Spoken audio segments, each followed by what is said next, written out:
Am I audible? Yes, sir. Yes, sir. Okay. Let's start yesterday's discussion. And we shall continue with that. We were discussing partial wave analysis, and what I had told you that the beam is propagating along the z direction, and psi incident we wrote it as e power ikz, and this was equal to e to the power I kr cos theta, because z is equal to r cos theta in spherical polar coordinates. Say this is my question number one. Then we obtained an expression that psi incident is equal to 2k square by pi L equal to 0 to infinity AL 2L plus 1 by 4 pi JLKR PL cosine theta. This is say equation number 2. And AL is still unknown to us. We know about spherical Bessel function, we know about Legendre polynomial, but we don't know what is AL. Therefore, our first task today will be to determine AL, okay? And then we will put back the value of AL in equation number 2. Now, the other important equation that I wrote yesterday was the associated property of Legendre polynomials. This was PL cos theta, PL prime cos theta, sine theta, cos sine theta d theta. This was equal to 2 upon 2L plus 1 delta LL prime.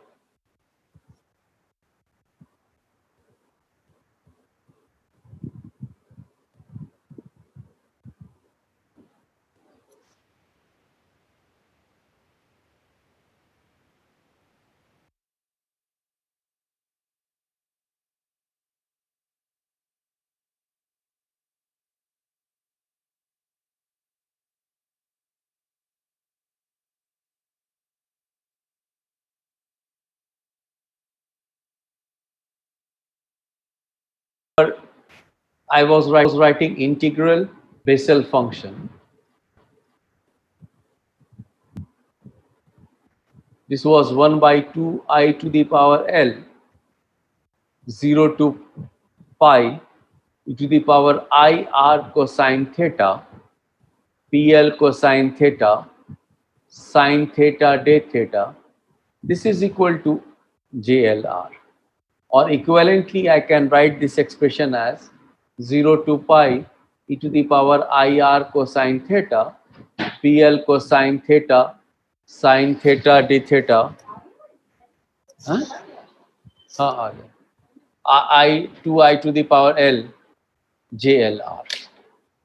Okay, these are these two are one and the same equation, and this I am calling it as equation number 4. Now, what I am going to do, I am going to multiplying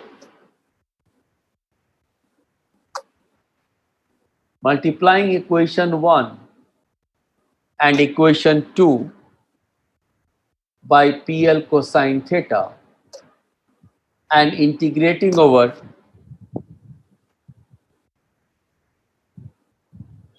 all these solid angles.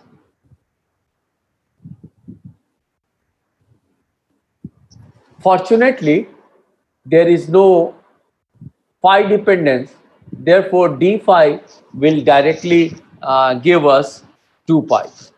But let me just tell you that psi incident was equation number 1 I wrote e to the power I kr cosine theta. Now we have to multiply by PL cosine theta and integrate over all these solid angles. Okay, and equation number 2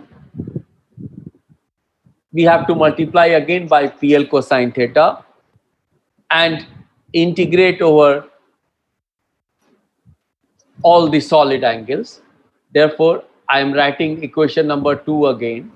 2k square by pi L equal to 0 to, let me just change for the time being because we will use again orthogonality property.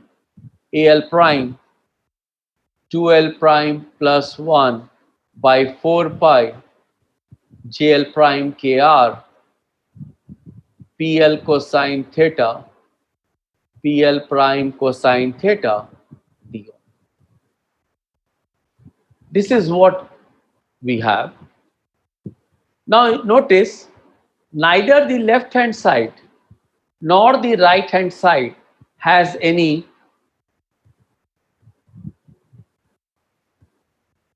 phi dependence. Okay, this is zenith angle dependent, this is also zenith angle dependent, and here this expression is also zenith angle dependent. Now what is d omega? D omega is d cosine theta,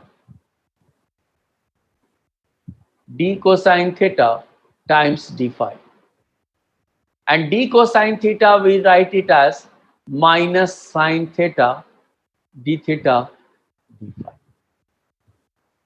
And when we integrate it from 0 to pi, if we take this d cosine theta d phi into account, we write it as simply minus 1 to plus 1 d cosine theta and 0 to 2 pi d phi. Therefore, what we have 2 pi from this guy, 2 pi from this guy. They are arising because of phi integration. Then what we will be left with, e to the power I kr cosine theta PL cosine theta d omega. Now using equation 4, I can write here the general expression. Say I am writing here I rho cosine theta. So therefore this will be JL rho, or my rho is KR. Therefore this, instead of this integral, I can write 2I to the power L JLKR for the theta integration, and for the phi integration I will have 2 pi. Therefore this will give us the left hand side 4 pi I to the power L JLKR, while on the right hand side this is the associated Legendre, this is the orthogonality property of Legendre polynomial, and 2 pi we have to take out. We will be left with PL cosine theta, PL prime cosine theta, d cosine theta, and that will be 2 upon 2L plus 1 delta LL prime. Therefore, what we have,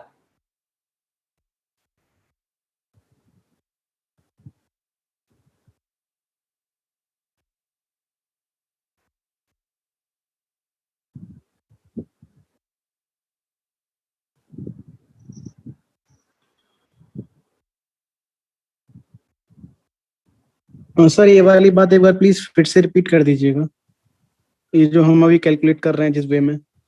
अच्छा ठीक, एक minute, कोई join करना चाहता है. Yes. See what I am telling you, that we are multiplying equation number 1 by PL cosine theta as well as equation 2 by PL cosine theta, and then we are integrating over all the solid angles. Now equation 1 is e to power I kr cosine theta. We are multiplying by PL cosine theta and we are integrating over all the solid angles. What I am telling you, that this has neither this nor this has any theta dependence. Therefore, this d cosine theta d phi integration we can directly do, and that phi integration will give us 2 pi. Then we will be left with e to power I kr cosine theta, PL cosine theta, d cosine theta, and that we know from the integral representation of Bessel's function, that will be 2I to the power L JLKR. Therefore, the left hand side, what I am telling you is 2 pi 2I to the power L JLKR. Now let us talk about the right hand side. Here what is happening? We are multiplying equation 2 by PL cosine theta and integrating over d omega. Now this d omega is also d cosine theta d phi. And d phi, there is no phi dependence anywhere. Therefore, this is directly giving us 2 pi. Therefore, let me write it again. This is 2k square upon pi L prime 0 AL prime 2L prime plus 1 upon 4 pi JL KR. 2 pi is coming from phi integration, and then we have PL prime cosine theta d cosine theta, and this is the orthogonality property we shall use for the Legendre polynomials. Yesterday we have written it as 2 upon 2L plus 1 delta LL prime. Is it clear? Yes, sir. Now what you notice that JLKR and JLKR from both the sides would cancel out. Then you have 2 pi into 2 here and 2 pi into 2 here. That means you can cancel these two quantities. That means on the left hand side, you will be left with I to the power L, while on the right hand side, see, this is going to contribute only when L equal to L prime. Therefore, this will be twice k square by pi summation over L equal to 0 to infinity AL 1 over square root. See, this will become in the square root twice L plus 1, while this is twice L plus 1. Therefore, in the denominator, we will have twice L plus 1 in the square root, and then we have 4 pi. Therefore, this is 4 pi 2L plus 1. That is all. Okay. And that means, what is my AL? Because we were supposed to determine the value of AL, we will bring everything to the left hand side. And what you notice that you have a pi here and a pi here, and then you have a 4 here. That means this will be square root 4 pi square. That will give us outside 2 pi.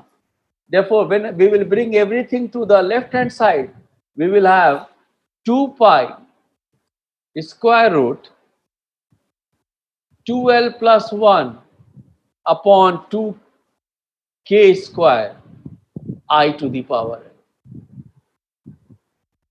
Okay, this will be the value of AL. This will be the value of AL. Okay, now once we have the value of AL, what we are going to do, we are going to put it in equation number 2, because equation number 2 contains the value of AL. Therefore, I think you have equation number 2. Therefore, what will be equation number 2? This will become psi incident is equal to 2k square by pi L equal to 0 to infinity 2 pi times 2L plus 1 upon 2k square I to the power L, and then 2L plus 1 upon 4 pi JLKR PL cosine theta.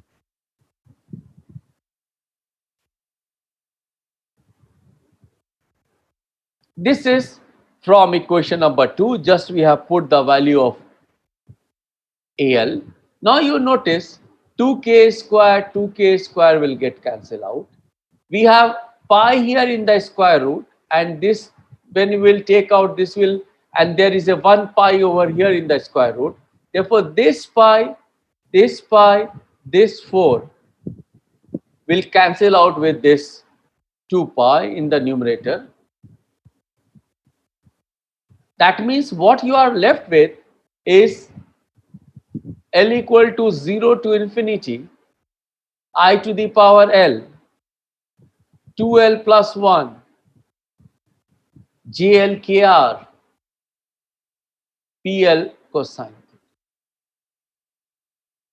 This is the incident wave function that I wrote yesterday, and I had told you that this is an important equation because we are writing the incident wave function as the superposition of the angular momentum states. Therefore, first I wrote it, and today we have completed the derivation that why psi incident is written as I to the power L twice L plus 1 JLKR PL cosine theta.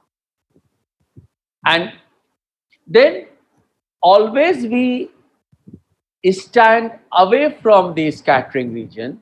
We are talking about the incident wave. That means my R is far away from the scattering region, and we know that if my R is very large, then we can write this as sine kr, spherical Bessel function as sine kr minus L pi by 2 by kr. And that means I can write it as e to the power I kr minus L pi by 2 minus e to the power minus I kr L minus pi by 2 upon twice I kr.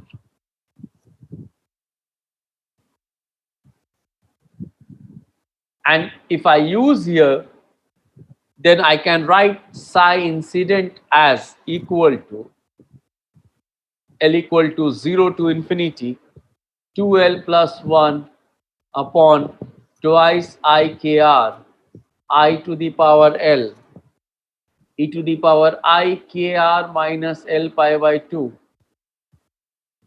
minus e to the power minus I kr minus L pi by 2 PL cosine theta.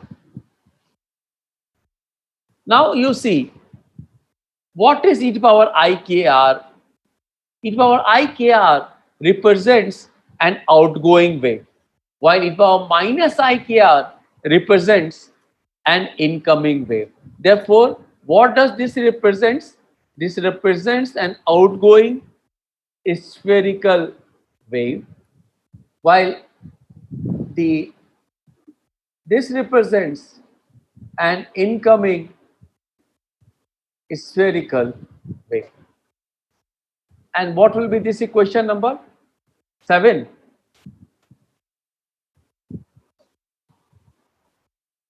6, sir. 6. Okay, sorry. 6. Now the important point, and that you have to jot it down. Now, therefore, what we are seeing, therefore, each partial wave for large R, for large R is a superposition of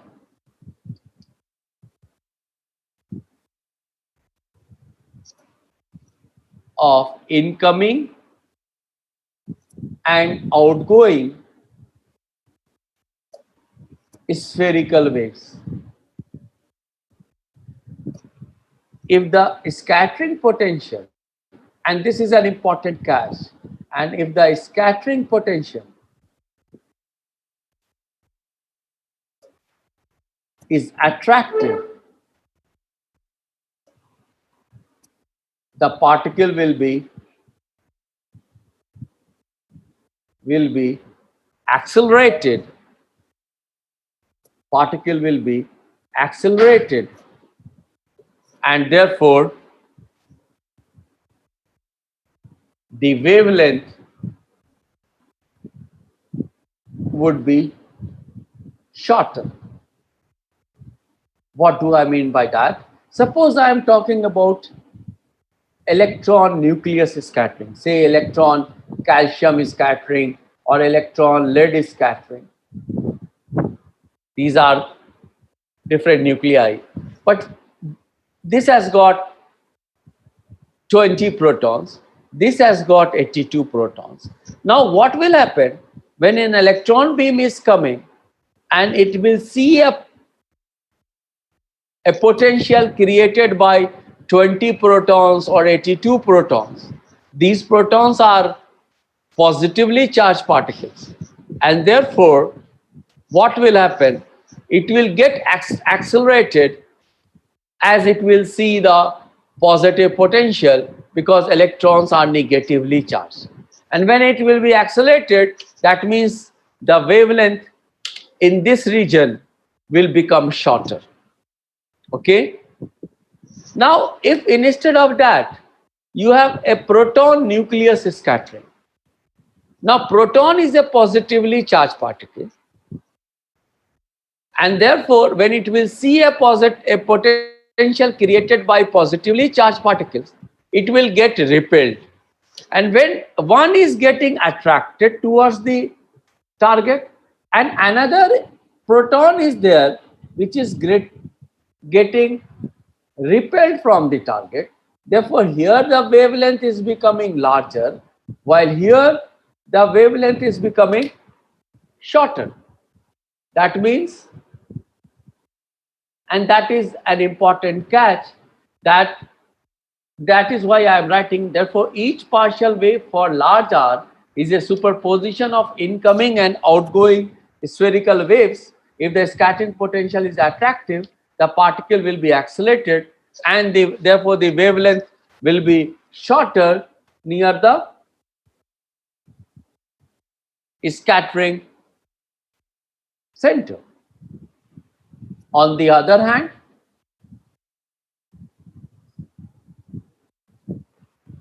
if the potential is repulsive, like in the case of proton nucleus scattering, then the particle would have a longer wavelength in the scattering region.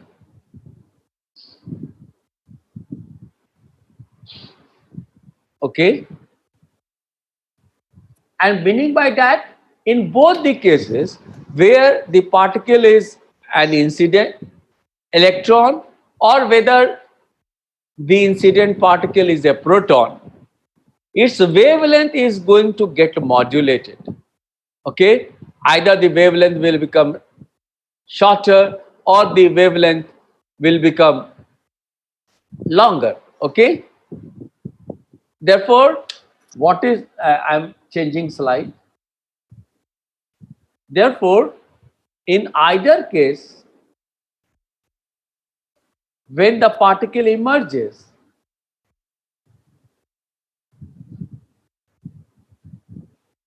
from the scattering region,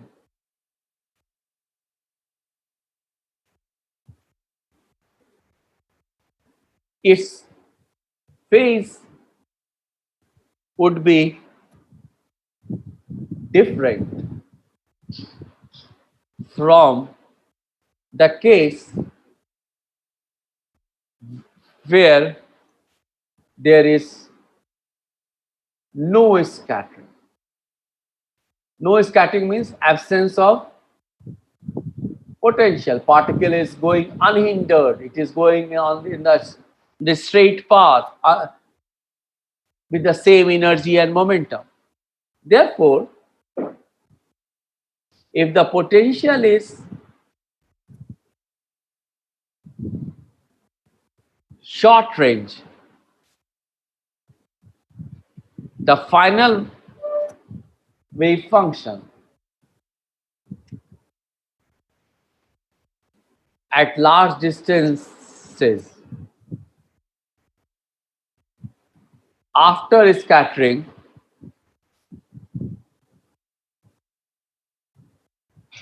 would undergo a phase change relative to the incident wave.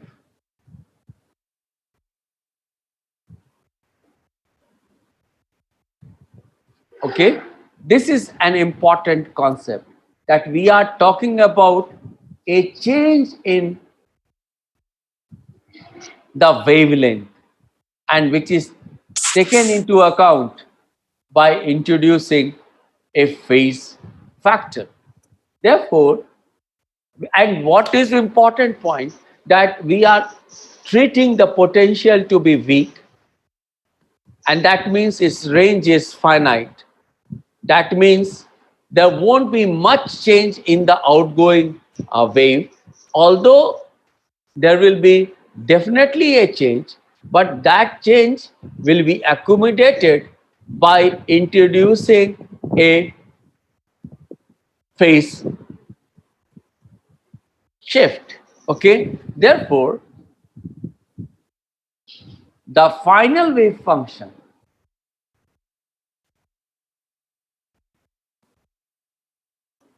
for large value of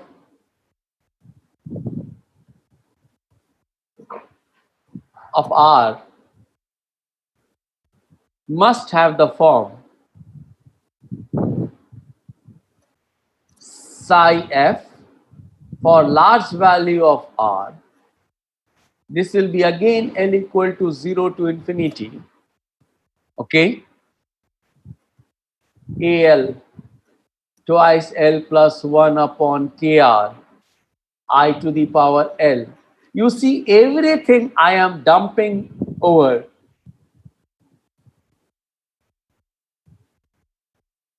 delta L. This delta L is known as the phase shift with Lth partial wave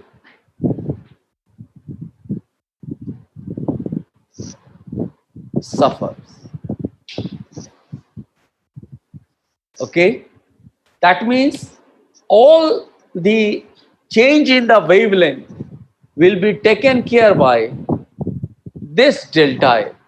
That is, the change in the phase will be delta L, and this delta L is known in literature as the phase shift. What is this? This is shift in the can I change this? Yes, sir. What is this delta L? Delta L, it is the shift in the partial waves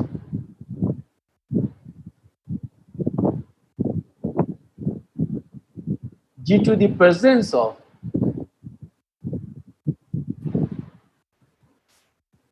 potential. It is positive if the potential is attractive, and repulsive, and sorry, negative if the potential is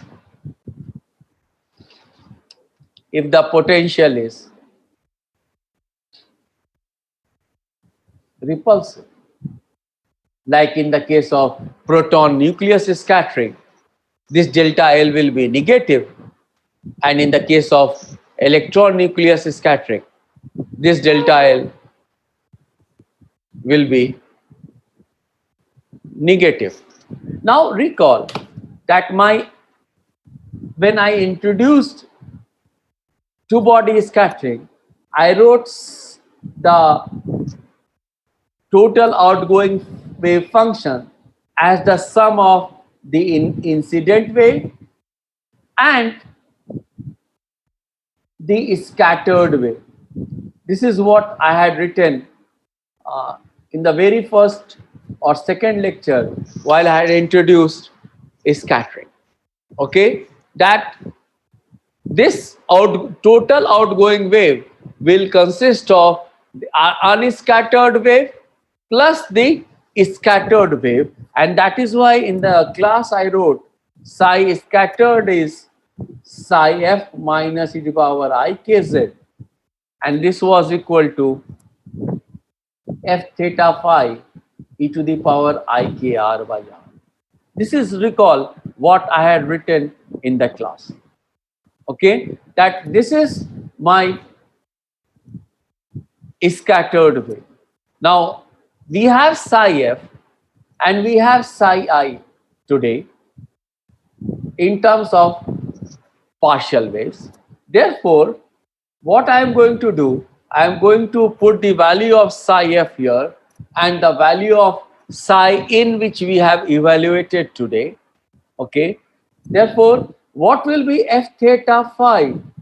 And mind it, I am writing it as f theta phi e to the power I k r by r, but we know that there is no azimuthal dependence in the case of uh, potentials being spherically symmetric. That means when v is a function of relative distance between the two particles, therefore ultimately instead of writing f theta phi, I will simply write it as f theta. But since while I was introducing this concept I wrote f theta phi, therefore presently I am retaining this f theta phi, but ultimately I will drop this. And now I am writing psi f, which we have obtained today. This is L equal to 0 to infinity AL twice L plus 1 upon KR I to the power L sine KR minus L pi by 2 plus delta L PL cosine theta minus psi incident, and psi incident is L equal to 0 to infinity 2L plus 1 upon twice IKR I to the power L e to the power I KR minus L pi by 2 minus e to the power minus I KR minus L pi by 2 PL cosine theta. Now here also, as you can notice, sine kr minus L pi by 2 plus delta L. That means I can write this guy as e to the power I kr minus L pi by 2 plus delta L minus e to the power minus I kr minus L pi by 2 uh, plus delta L by twice I. And then in my next step, I can write it as e to the power I kr minus L pi by 2 times e to the power I delta L.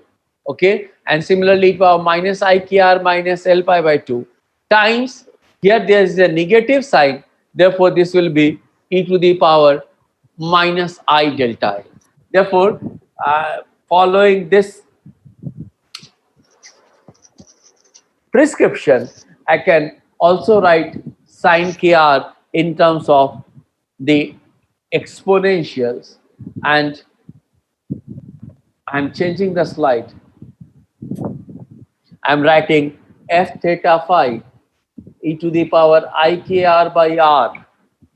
This is equal to L equal to 0 to infinity AL twice L plus 1 by kr I to the power L 1 over 2I e to the power I kr minus L pi by 2 e to the power I delta L minus e to the power minus I kr minus L pi by 2 minus I delta L by twice I PL cosine theta minus twice L plus 1 by sir हम twice I के लिख चुके हैं sir बाहर bracket के। sorry twice I k r I to the power L e to the power I। मेरे पास पीछे के इक्वेशन नहीं होता है ना, तुम लोग की नोटबुक में मौजूद होगा। तो minus I K R minus L pi by two P L cosine. Is it fine? Now what I am going to do, since now you see what we don't know about AL. Therefore, first task will be to determine AL. Then only we will be f theta phi, the scattering amplitude in terms of the phase shift. Okay. Therefore, our first task would be to determine capital AL. Okay. Now, for that, what I am going to do, I am going to write this expression as e power I k n times e power minus L pi by 2. Similarly, this will be e power minus I k r times e power plus I L pi by 2. And similarly for here. And then I will collect the coefficients of e to the power I k r and the coefficients of e to the power minus I k r. Since there is no term on the left hand side with the coefficients of e to the power minus I k r, that will be equal to 0, while with the coefficient of e to the power I k r, what I am doing, I am collecting the coefficients of e to the power I k r over r, and please check from your notes also. F theta phi e to the power I k r over r, this will be equal to L equal to 0 to infinity twice L plus 1 by k r I to the power L 1 over 2i AL e to the power I delta L minus L pi by 2 minus e to the power minus I L pi by 2 e to the power I k r PL cosine theta.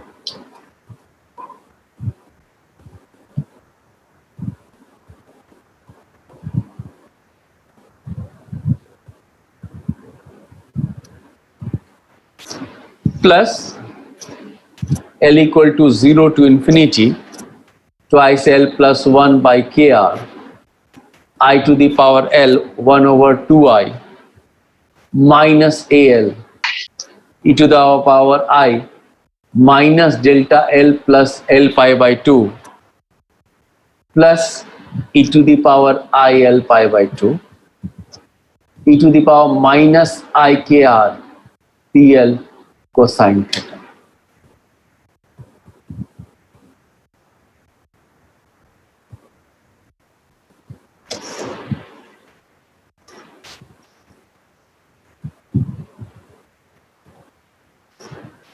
Now what you are noticing that LHS left hand side does not contain any term like power minus IKR, which stands for the spherical incoming wave.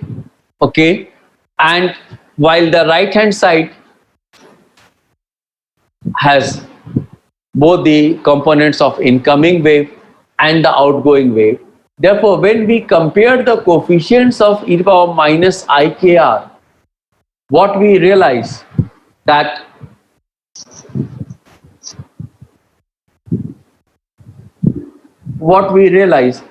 this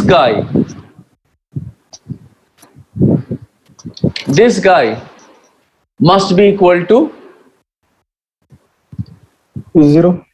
They must be equal to 0 because the left hand side there is nothing like e to the power minus IKR. Therefore, when we are comparing the coefficient of e to the power minus IKR, we are getting e to the power I minus delta L plus L pi by 2 plus e to the power I L pi by 2. This must be equal to 0. Okay, and that means AL e to the power minus I delta L times e to the power I L pi by 2. This is minus plus because I have cancelled the negative sign while bringing this to the right hand side. And this implies that AL e to the power minus I delta L should be equal to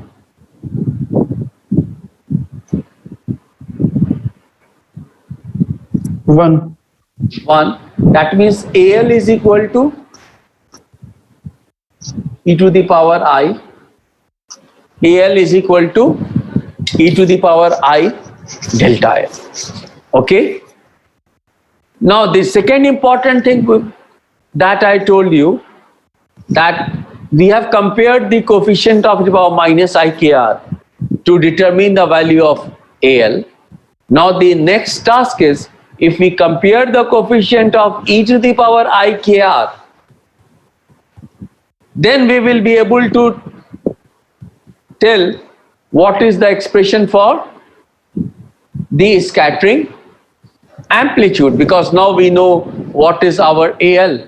Now therefore I am changing the slide and writing F theta phi e to the power IKR by R. This is equal to L equal to 0 to infinity 2L plus 1 by KR I to the power L 2I e to the power I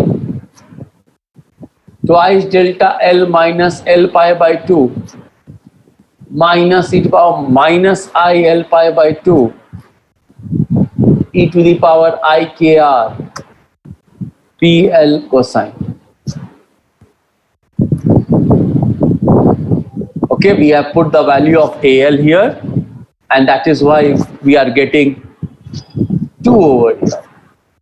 Okay, and as you can notice, this is e to the power minus L pi by 2.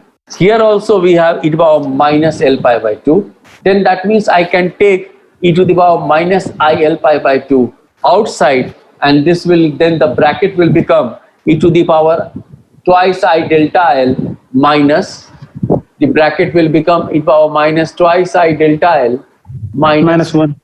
1. Therefore, this we can write it as equal to L equal to 0 to infinity twice L plus 1 by KR I to the power L by twice I or twice I delta L minus 1 e to the power minus I L pi by 2 e to the power I KR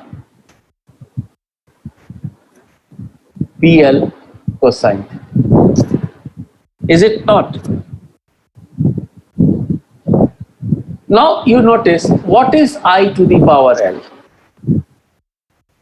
If I write e to the power I L pi by 2, that will be cos L pi by 2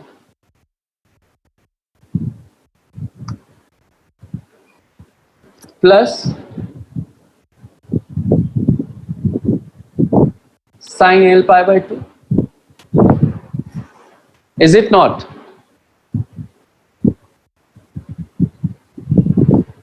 Yes, sir.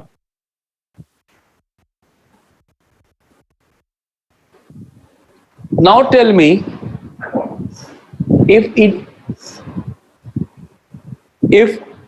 I have I to the power L, that means if L will take the values from 0 to infinity, 0, 1, 2, 3, 4, 5, whatever it takes. Okay. Now that means if it is cos 0 plus sin 0, that means 1. Okay. Therefore, if L equal to 0, what we have? 1. If L equal to 1, this is equal to how much? 1 Cos pi by 2 plus I sin pi by 2. iota into 1. I? Yes, If sir. L equal to 2,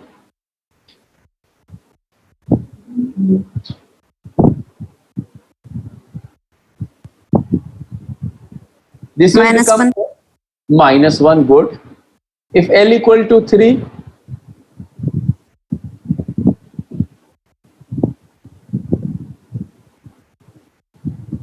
now this will be 0, and this is I sine 3 pi by 2. That means minus iota. Minus L. Okay. Now you see what is I to the power L for L equal to 0.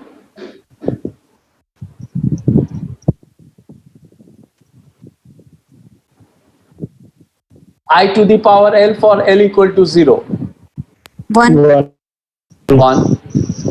For L equal to 1, I. For L equal to 2, minus 1. Minus 1. For L equal to 3,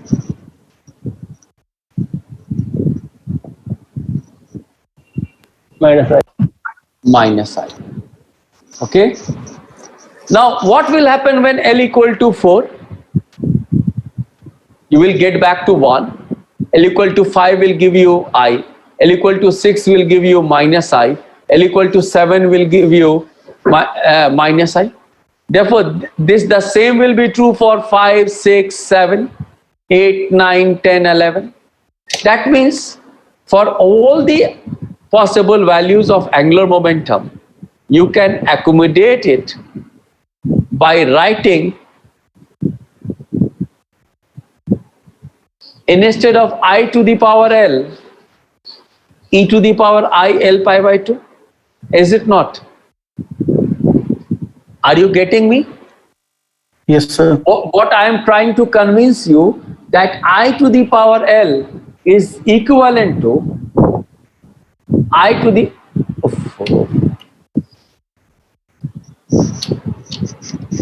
please wait for once. I to the power L is equivalent to e to the power I L pi by 2.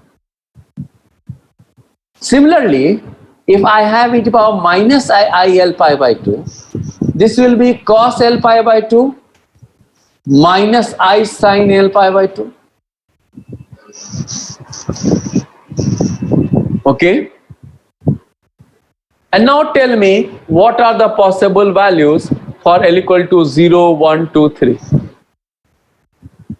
4, 5, 6, 7, 8, 9, 10, 11. This will be 1 because L equal to 0 cos 0 is 1. For L equal to 1, this will become minus I.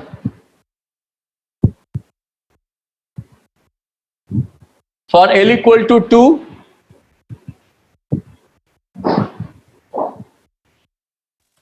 Minus Minus 1. minus 1, and this will be plus I. Is it not? That means e to the power I to the power minus L, I L pi by 2.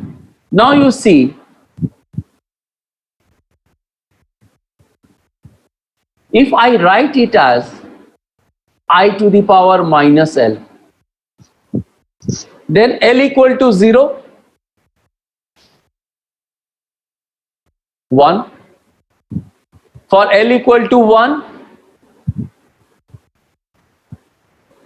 this will be I to the power minus 1, that is 1 upon I, and I will divide and multiply. This will become minus I. Is it not?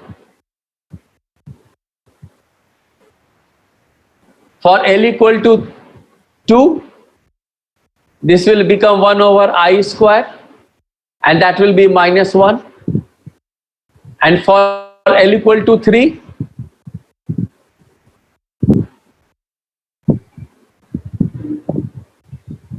this will be plus I. That means I can generate e to the power minus I L pi by 2 from I to the power minus L. Is it not?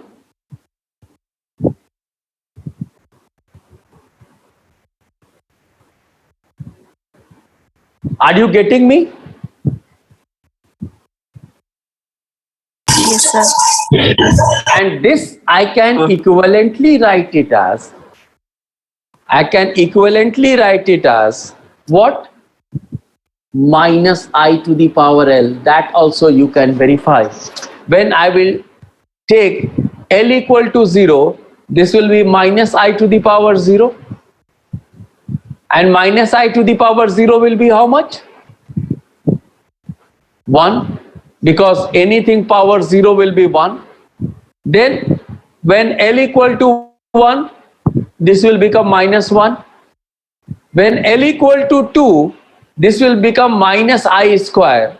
And minus square will give you plus 1. And I square will give you minus 1. And similarly, when L equal to 3, you will get plus I. Therefore, equivalently, either I can say that I to the power L is e to the power I L pi by 2, or I can say that e to the power minus I L pi by 2 is the same as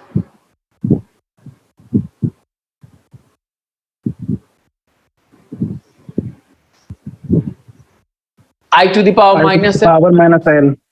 Yes, that means in both the cases, you must be convinced by now that these two terms will cancel out. One is I to the power L and other is I to the power minus L. That will give you I to the power 0, and that should be equal to 1.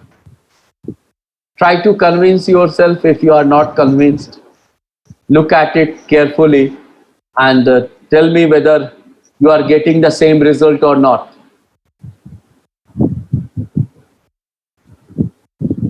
Because whatever I have told you since yesterday, including the expressions, these are not generally given in the books and they have not been discussed in detail. Therefore, it is important to understand these points, that why these become I to the power L or I to the power minus L or minus I to the power L. Although these are simple mathematics, but anyway, these are required before we proceed ahead. Now you see, here this is e to the power twice delta L. I can write e to the power I delta L times e to the power I delta L minus 1 in my one step. In my next step, I can take 1 e to the power I delta L outside. This will become e to the power I delta L minus e to the power minus I delta L. Okay?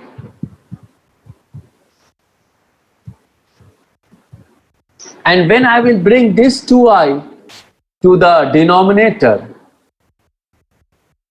this will become Sine I delta L. sine delta I. Why I?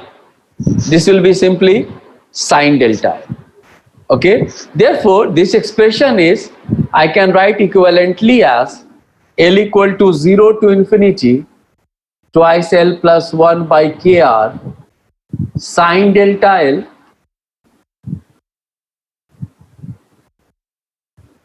times e to the power I delta L times e to the power I kr PL cosine theta. Is it not? If there is any confusion, please ask me.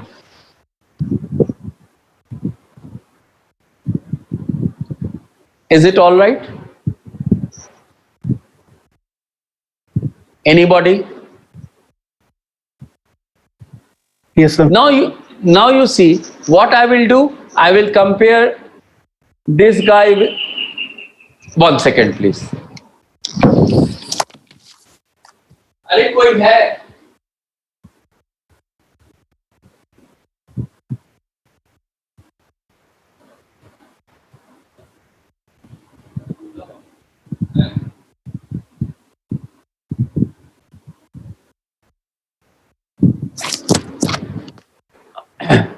Therefore, when I will compare e power I k r by r, therefore once we have this e power I k r by r, what will be left with? Twice L plus 1 by k sine delta L e power I delta L PL cosine theta. Is it not? And what you realize that there is no phi dependence, therefore I should write f theta. And since the right hand side depends upon the angular momentum states, because we are summing over L from 0 to infinity, this quantity which I am going to write f theta phi, this is equal to L equal to 0 to infinity twice L plus 1 by k e to our I delta L sine delta L PL cosine theta. That means this is nothing but FL, which is depending upon theta. Okay, FL, which is depending upon theta, and this is giving me F theta. So therefore, what is this known as? This is known as a scattering amplitude for the Lth partial wave. That is why yesterday when I was talking about partial wave analysis, I told you that this is the superposition of all the partial wave contributing to the scattering amplitude. Now what has been taught to us, and this was my perhaps second lecture, that differential scattering cross section, this is given by mod of, initially I will write f theta phi square because I wrote in the class as f theta phi square, but since there is no phi dependence, this is f theta square, and that means this is L equal to 0 to infinity FL theta mod. Okay, and that means this is equal to L equal to 0 to infinity 2L plus 1 by k e power I delta L sine delta L PL cosine mod.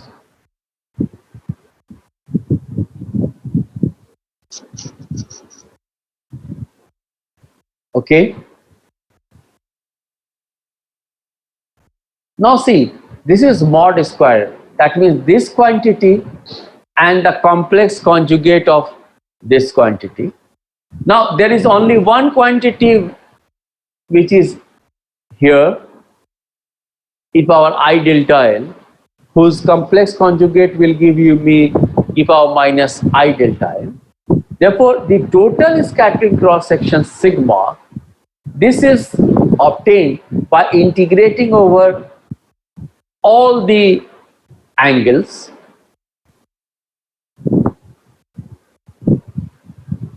and that means this will be equal to f theta mod square d omega, and that means I have to consider this guy, and d omega means again sine theta d theta d phi, and what we are realizing that there is no phi dependence over here.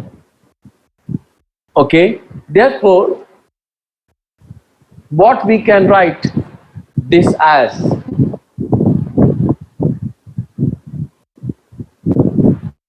sigma is equal to L equal to 0 to infinity, L prime equal to 0 to infinity, 2L plus 1 upon k, 2L prime plus 1 upon k e to the power I delta L times e power minus I delta L prime sine delta L prime integration. There are two integration, one for theta and one for d phi. But we know that d phi integration will give us 2 pi, and this integration will give us 2 upon 2l plus 1 delta ll prime. Therefore, overall, from this part, we are getting an expression 4 pi by 2l plus 1 delta ll prime. And that means this expression is going to contribute only when L is equal to L prime.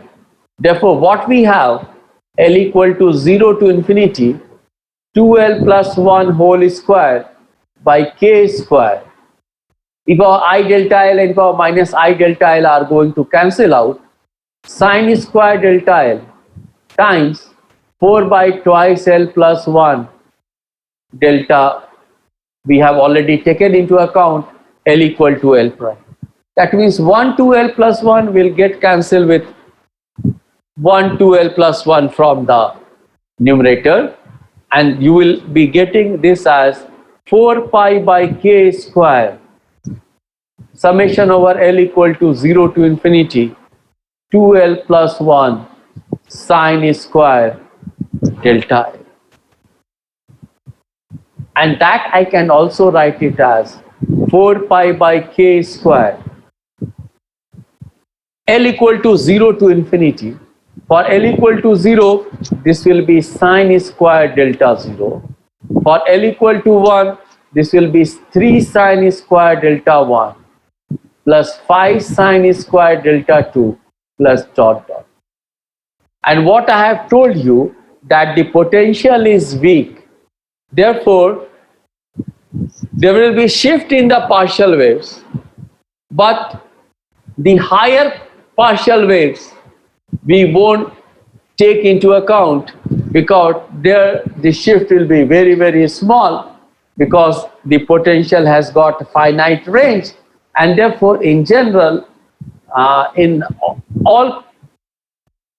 for all practical purposes, we consider only the first 3 partial waves, and we write 4 pi by K square sine square delta 0 plus 3 sine square delta 1 plus 5 sine square delta 2.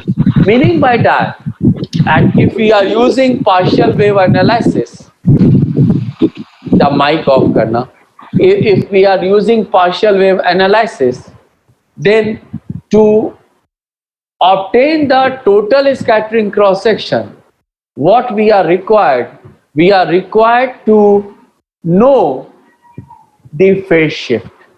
Therefore, phase shift is the basic requirement to obtain the total scattering cross section if we want to calculate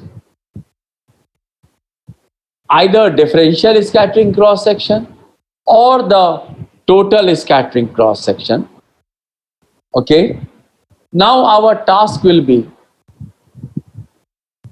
to take a few examples and see that how does this phase shift looks like. Okay. And I would like you to complete this thing by tomorrow, so that when we start discussing about delta 0, delta 1 and delta 2, you should be clear that what we are going to talk about. For tomorrow we don't have any class, but we have class on Wednesday starting at 11, and there I will take a few examples where phase shifts can be calculated, and from there we will try to obtain the total scattering cross section as well as differential scattering cross section. Therefore, to conclude what I am telling you, that when one does partial wave analysis, it is important to calculate the phase shift for a given potential. Okay, let's stop here. We shall start again on Wednesday discussing the realistic problems. Okay, thank you.